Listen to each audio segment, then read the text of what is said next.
primed it with a Citadel Grey Sears primer, and I put it on a magnet. This enables me to put it on a stand, so I can move it around without having to touch the head. I just super glued it to the magnet, and well, I can remove it quite easily as well when I'm done. I got my wet palette, which keeps my paints wet and liquid during the painting process. I got my base brush. I got some detailed brush that I got here. I got my paint, of course. I use Revel Aquacolors acrylic paints now, dark earth. And I got a arm that I want to match the color with. So it's not perfect, but it's close enough, actually.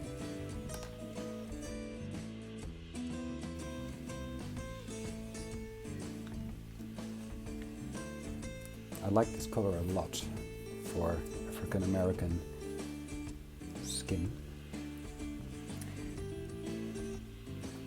And when you see me put it on it doesn't match perfect because you think, hey, it's too light. But the thing with acrylics is it dries a lot darker. It's medium on my wet palette as well. So I can thin my paints because we're striving for multiple thin layers of paint. Although I primed the head up front, so the paint should adhere to the primer very good, I find that multiple thin layers of paint in the end give a much better result. Because once it's fully dried, it functions as a base for the next layer on top, and it'll adhere to that. And after 3 or 4 layers, you get complete coverage, very rich and full tone, which is really stuck on there, it won't come off that easy. So let me wait for this to dry, and I'll see you in a few. You see, it dries a lot lighter where the paint is very thin because it's a bit translucent. You see the primers getting shining through the first layer. So where the paint pools, you see it's much darker than when I put it on. Let me adjust that for a moment.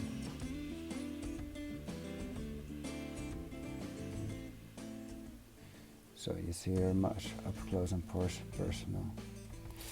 Let me put on next coat of paint. And it's just as easy as it looks. No talent needed for this.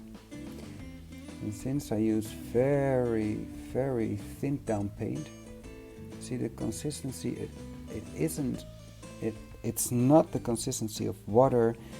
I tend to, I don't know who said it, but I hear someone say what you're looking for is the consistency of ice cream that's been melting in the sun. So melted ice cream. Just a bit thicker than water, not as thin as water. So this is the second coat of paint, which looks horrible, I know. Let me dab my brush. can use your brush to get rid of unwanted pooling of paint, because the hairs will just absorb the paint, the excess of paint which is there. So this is the second coat of paint, and again I'll let it dry and I'll show you how it looks then. Well, basically you just repeat this process. So you use multiple thin layers of paint which you let completely dry before you apply the next coat of paint. You can use a hair dryer for that, or when you're more patient you can just let it sit on your table, paint something else in the meantime, and let it just dry all by itself. What you want, especially for a vintage style head, is that the entire thing has a nice even coat of paint.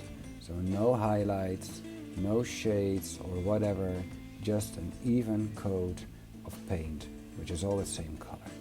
So I'm going to repeat this process. I won't be showing you every small layer. I think you get the gist of it. And let me just continue this, and I'll show you when I'll be doing the next step. Eventually, it took 5 layers of paint, but you see the coat is now nice and even. And when you compare it to the upper arm, it's just slightly lighter than the arm. Because I forgot to mention, when we put the clear coat over it to seal the paint, that will deepen the color as well. So it'll get a bit darker due to that as well. So that won't be a problem. Okay, well, next stage is we're going to paint the dark details. You always want to work from the lighter color to the darker color, unless you're really not able to. For instance, you have a dark-skinned figure with a light mohawk, or light hair. Then you want to paint the skin first, and then you want to put the hair on top. Well, in this case, the mohawk just will be black, and his eyebrows will be black, and his eyes will be black as well. I'll be showing you how to do that in just a second. So that won't be a problem. I can just paint his head, his eyebrows and his eyes black. I have different colors of black, and I will show you those in just a second. I mentioned that I have multiple colors of black, which I just realized could sound a bit confusing, because, well, you could think black's black, right? Well, just with any color, that's not the case. My go-to black is this Revel aqua color. It's called tar black. It's German, Teer Schwarz, tar black, which is I call it light black. Sure, it's very black, you see, but when you compare it to true black of the same paint range, it tends to be a bit milder. It tends to be a bit more dark gray without getting actually gray. It still is black. So this is my go-to black for eyes, eyebrows, hair. I tend to do with this black, and then I give a little bit of highlighting to get a bit of a variation in the black, so the image becomes a bit more interesting. Decay black, which is very, very dark. I have Abaddon black, of course, from Citadel, which I use for painting minis. This doesn't adhere to G.I. Joe plastic as good as I would like. So I'm not a big fan of using Citadel paints on my G.I. Joe customs. Then of course I have black metal of Skill 75 as well, which is a metallic, very dark metallic black paint. Of course I have anthracite, which is very, very dark, gray, which I use to highlight black, and then I have multiple black inks as well, from Citadel and from Scale 75 black inks. I use these to dilute my paint without the loss of any pigments. You know, paint is a medium of some sort, and pigments, and well, ink, yeah, I consider inks to be liquid pigments. So very, very nice to dilute paint.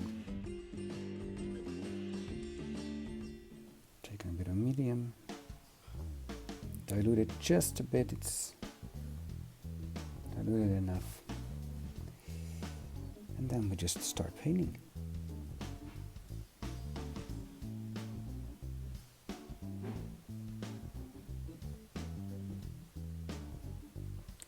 I put some texture into this mohawk, which you can see on the sculpting video.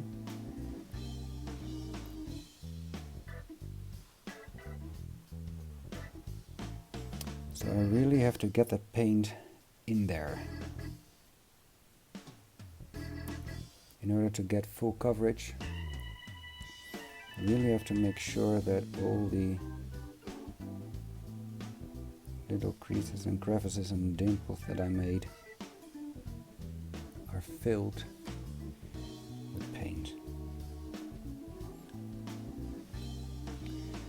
What you see me do is that I'm not painting the entire mohawk just yet. I keep a little rim open between the hair and the head, because I want to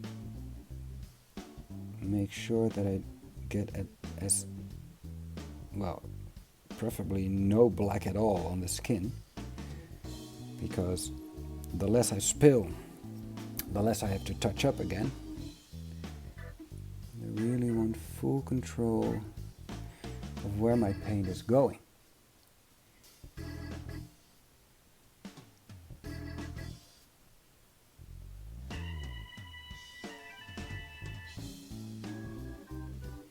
I'm using a so-called base brush from Citadel, a small one with not really a tip, but as much as a tip as these synthetic brush can hold. I'm quite happy with the result now. See, it's really, really black. Here you see some white dimples.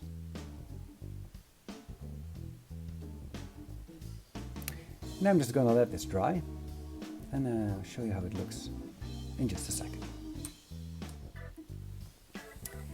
Well, you see the paint now is dried, and it's really, really black, which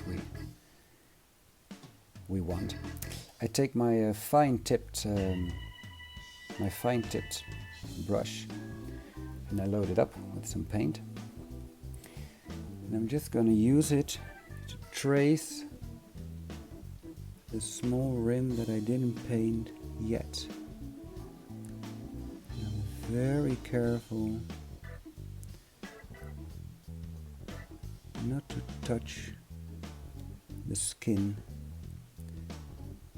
unless it's absolutely necessary. For instance, to get it inside a corner or anything. I mean, it's paint, I can fix everything, but the less fixing you have to do, the better. Always with painting details, people ask me, how do you do that? I say, just have a fine tip brush and a steady hand, and then you'll be okay. And sugar. You want to paint some details, you want to prevent that you're getting low in your blood sugar, because low blood sugar usually means you're starting to tremble. And you don't want that. you want a steady hand so you won't spoil anything.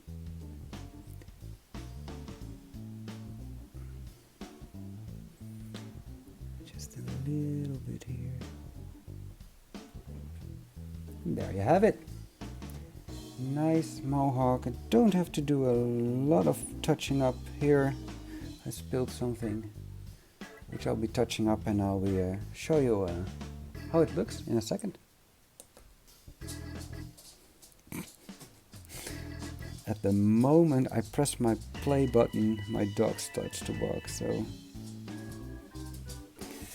what you see me do here is I'm touching up. And I did quite a neat job, if I say so myself. I don't need some hard touching up to do. I want to get that line as small as possible. Here, just a bit. Here, just a bit. And there you have it. One. Oh.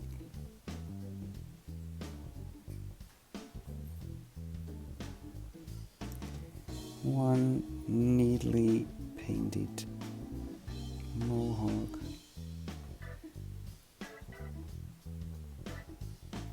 which looks quite good actually. Color corner here and here.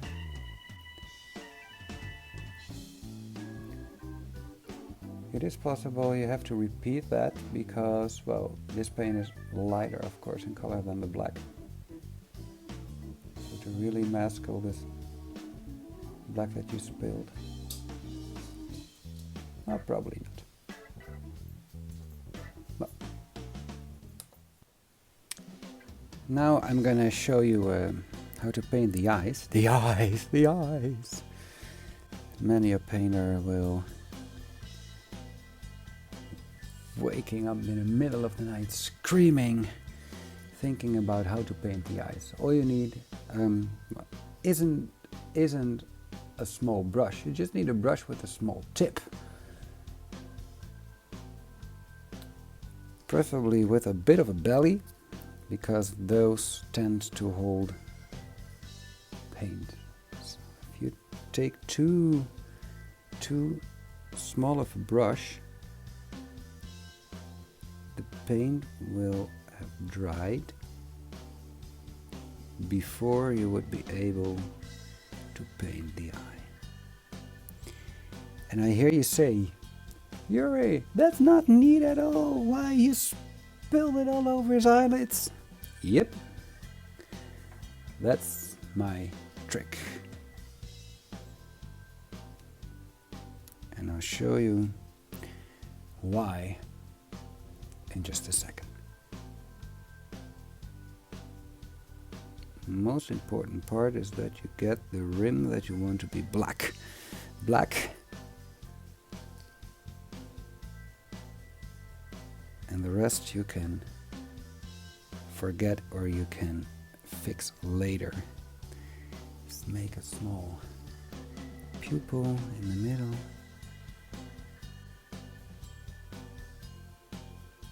Hello, Mr. Pirate.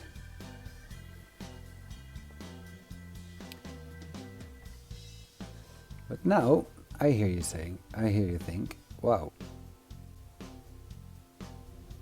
those aren't even, and you spilled some on his eyelids and stuff like that. And that's true. That's exactly what I did. So we're going to fix that. Gonna load up my brush with a bit of his skin tone. And now we're going to fix what we have spilled. Upper eyelid, lower eyelid. And we do the same with the other eye. I have this weird thing where I'm much better at painting left eyes than the ones on the right. And I'm not sure why that is. But it's just one of those things I have.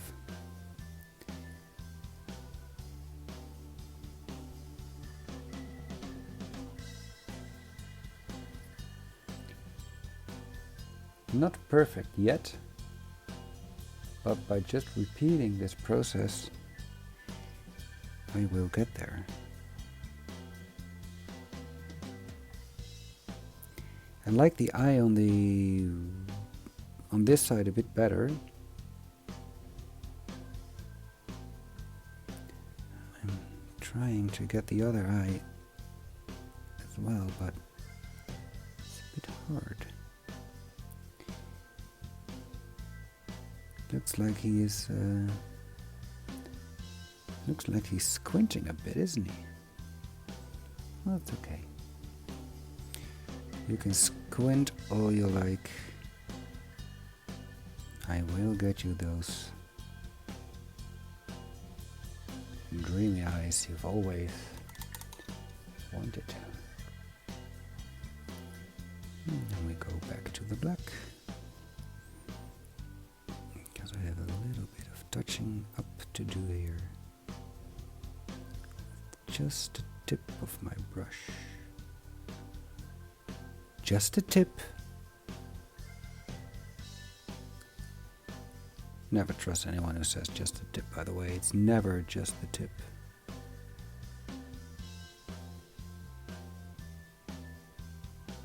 A bit more of an eyelash over here. Because that's what we're painting here. We're painting the eyelashes.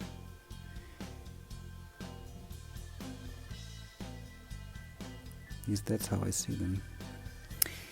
I told you that I usually use tar black for this, but since he has a dark skin tone, I want to use dark black for this. Now just some tiny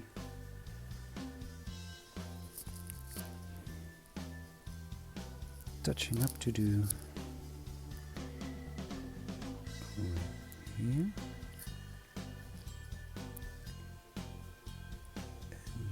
under here. And I'm not quite satisfied yet, but I'm getting there. Like Axl Rose used to say, all we need is just a little patience and a steady hand, and just twist and turn. And I don't mind at all if my eyes aren't perfectly symmetrical, because look around and study people.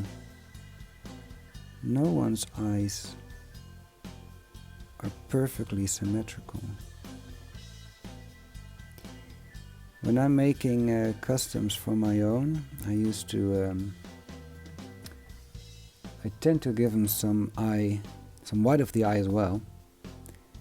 But I know that my friend who I'm painting this hat for wants the vintage style eyes,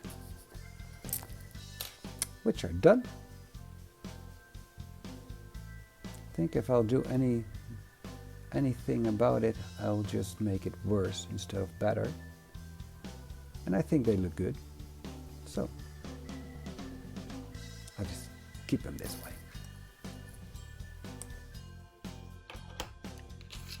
Now I'm going to paint the eyebrows, and for that I did use my tar black, just because I want some variation. And I don't know if it shows on the video, but in real life this is just a bit less harsh, less black, less dark. than the mohawk.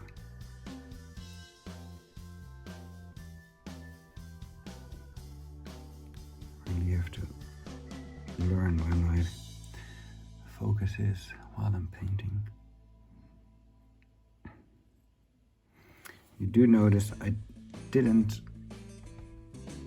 paint them symmetrical, and I like the right one a bit better than the left one. So what we're gonna do then, correct our mistake. It's as easy as that. Just keep in mind, it's just paint. If you make a mistake, painting mistakes you can always correct with just more paint. No, not there. Not quite there yet.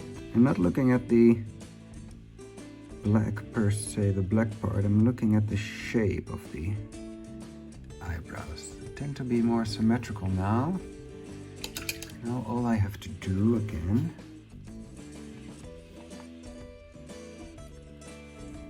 is touch up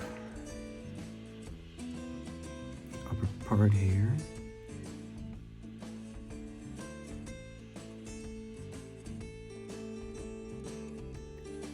And there you have it. Not perfectly symmetrical. No one's eyebrows are perfectly symmetrical. I like to keep a bit of realism in my customs, in the things that I do. I could elongate this tiny bit. Just the tip of my... This looks great. This looks good. It's going to be so badass. Okay, well, next. Because you can't call this done, right? Just put a clear coat on it. And it's a pretty decent looking vintage style G.I. Joe head. At least I think it is. But we're not done yet.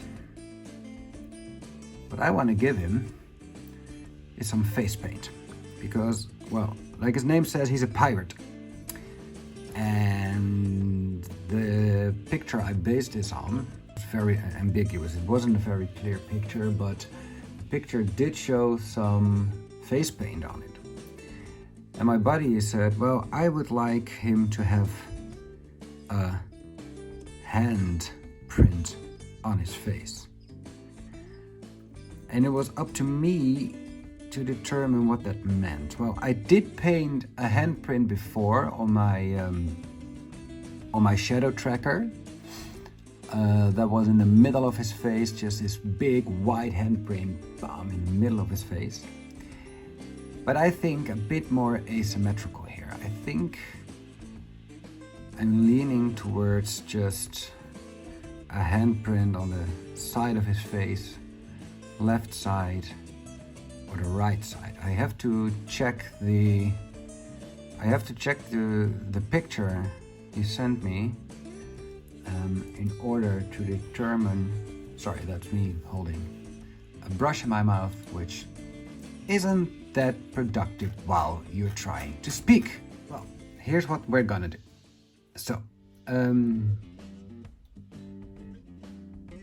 we're gonna put a handprint on his face, and it's gonna be a left handprint on the right side of his face.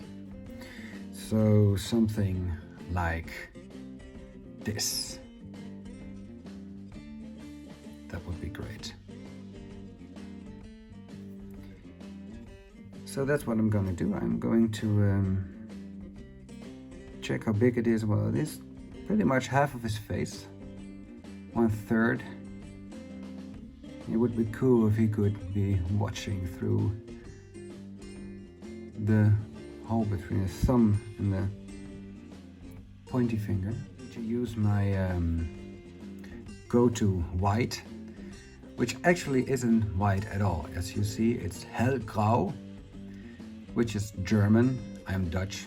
I do speak German, but in Dutch we would call this heel licht grijs, which is called very light gray. I don't like to use actually white for the same reason I'm not often using real black as well, because it's just too harsh. It's too, well, too white, actually too bright, not realistic at all. So what I'm going to do, and this is always very, very scary, because, well, once you up right. So we place a thumb here. It doesn't have to be very neat at all.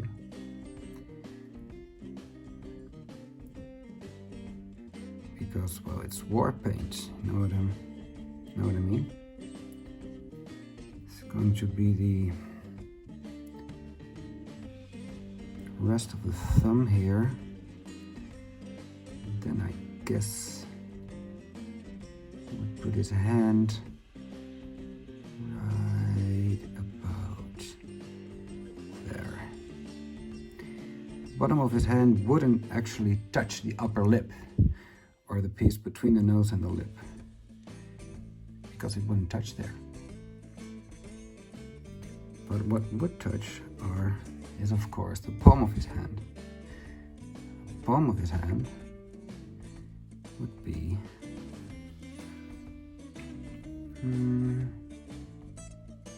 yeah, like that.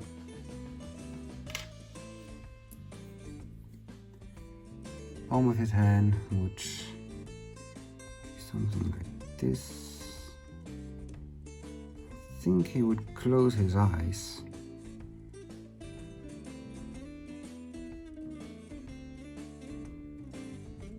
That.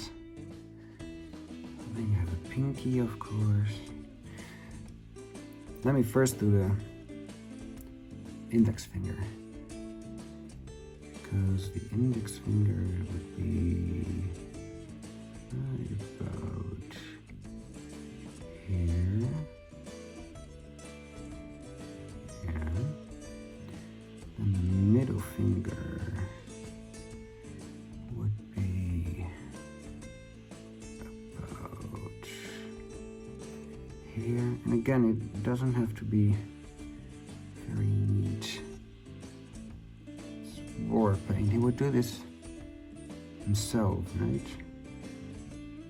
Just dipping his hand in something white and put it on his face. His pinky. Right there.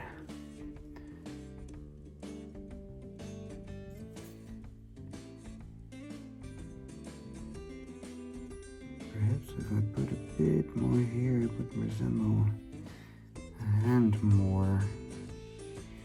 I think it could have some smudges as well. That.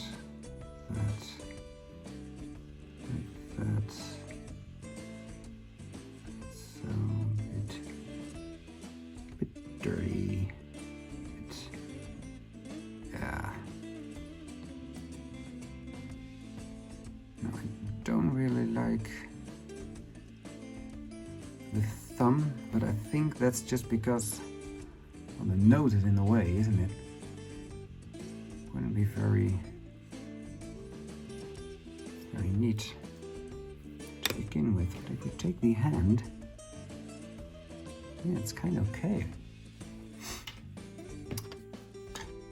Let me just try one more thing, because actually the ring finger isn't, of course, longer than the middle finger, right? I mean, that would be ridiculous.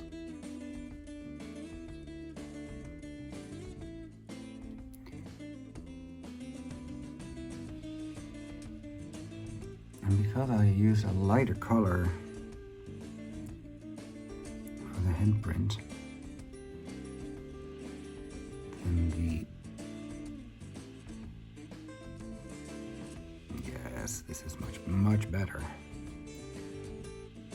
Then the skin color, I can just easily apply some skin color to touch up on the handprint to make it look just a bit more like a genuine handprint. Like that. See? And I think his ring finger would be actually going like that.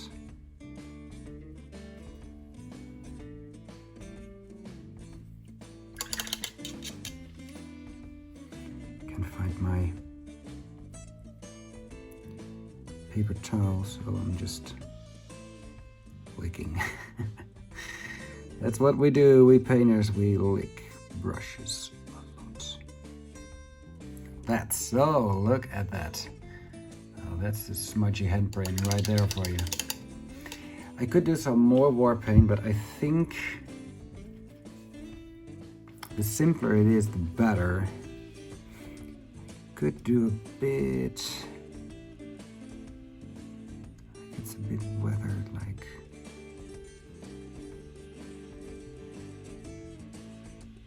something like this, and then take it away again with my brush so that you get like it's smushed. See? It's been rubbed off a bit. Let me do that same trick over here. So the trick is put a very thin coat of paint over it. Remove the paint from your brush and then remove the paint from the spot you just painted. See it now? It's a bit more smushed, less neat, less crisp and clear like you just painted it. We don't want it to look like we just painted it. We wanted to give some realism to it, right? Some weathering. That's the word I was looking for, weathering. His skin tone is a bit shining through the paint on his face, because that's what paint would do. Actually, face paint would do that. Especially when you're in the jungle, hunting for enemies, hunting for these pesky G.I. Joes up on the boat, all in your hair. You're just minding your own pirate business, not bothering anyone. And then all of a sudden, there's this G.I. Joe. You have to fight.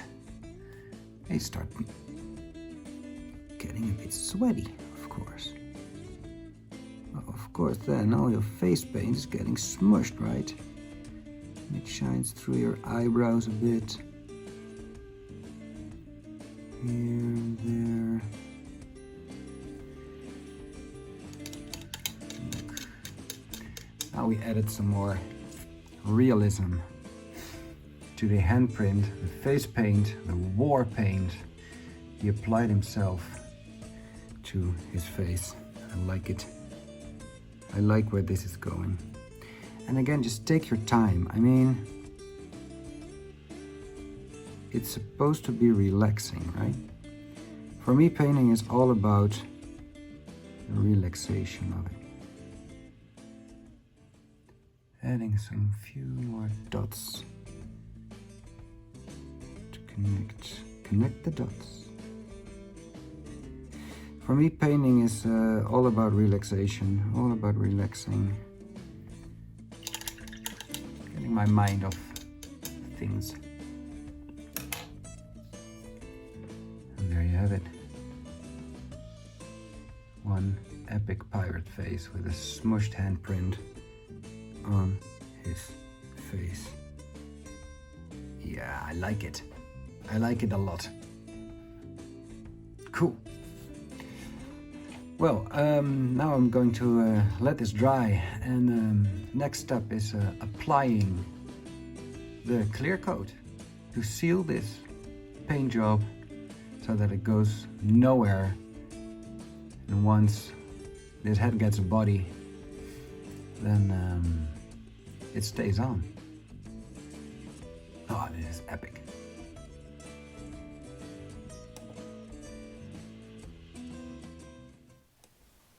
So only thing I have to do now really is seal the paint, and I'm going to do that using this transparent Revel Aquacolor gloss varnish. The gloss one dries very hard, harder than the matte one. I got the matte one over here. So first I'm going to do a glossy finish, and then I'm going to mix the two to get a silky gloss finish. It looks more like the plastic that we all know. Yeah, like that. First I'm putting a couple of drops of the gloss varnish into a well, my palette, dry palette, and then I put a few drops of water with that as well, mixing it up until it has the consistency I like.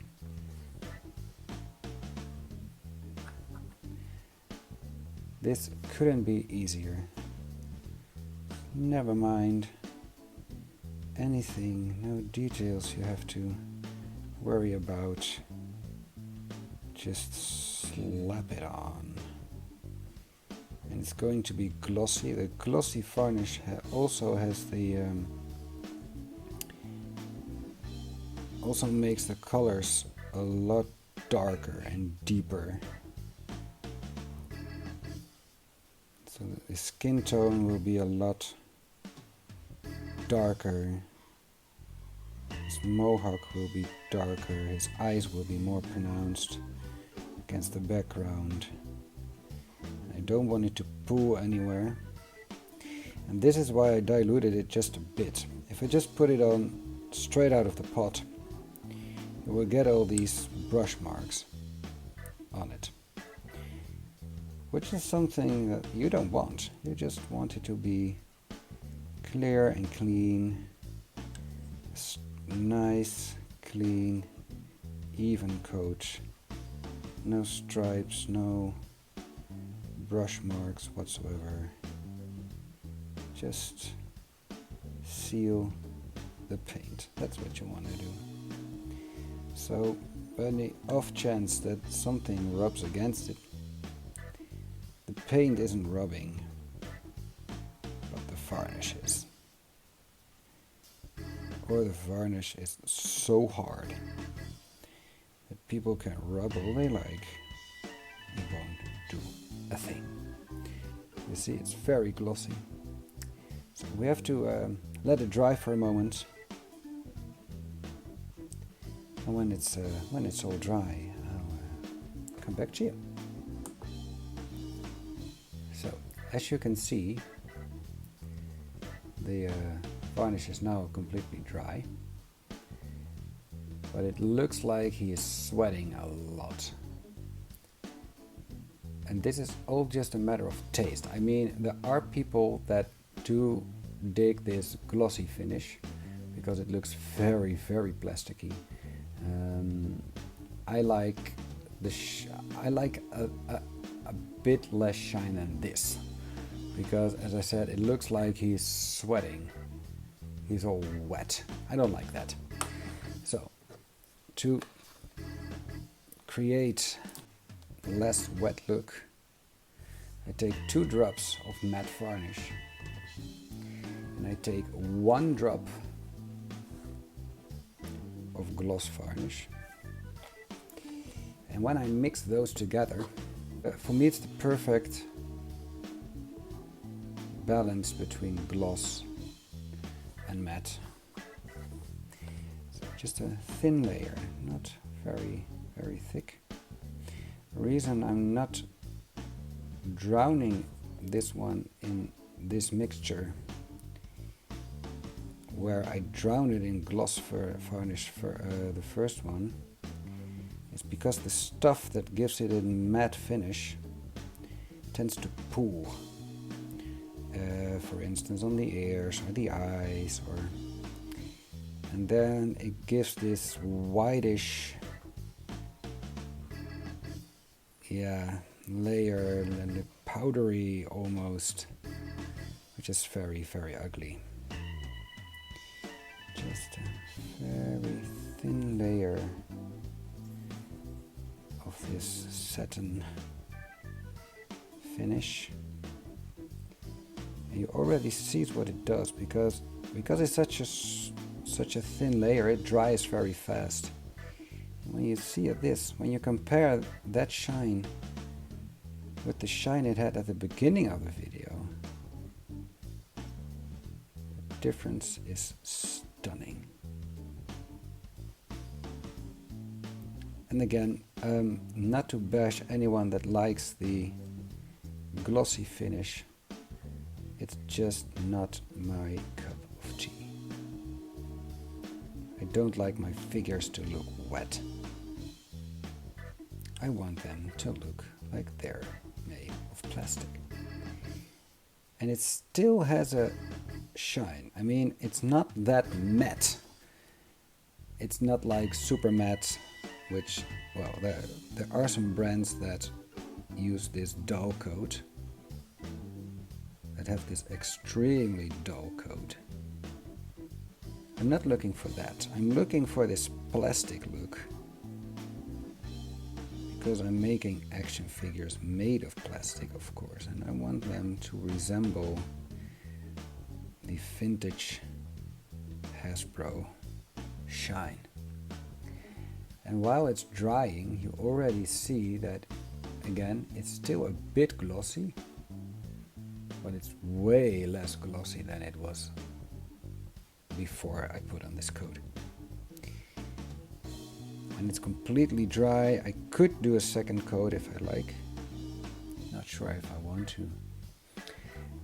But for now, the head is finished. I decided to put a second coat over it and to really, really seal the paint. And as you can see, the color matches the arm well. I would say perfectly, but it's very close to perfect. And also the glossiness, you can compare. It's very, very similar, and that was what I was going for, because the well, I don't want to call him customer because it sounds so distant, but the guy I made this for, he told me he was gonna use these arms, heavy duty arms, so he asked me to match the color, and I think I succeeded in that. And not even the color, also the gloss. Very, very similar. So I hope he's happy with it. I'm very happy with it. One of the nicest heads that I made so far. And yeah, that's it. Thanks for watching. Bye bye.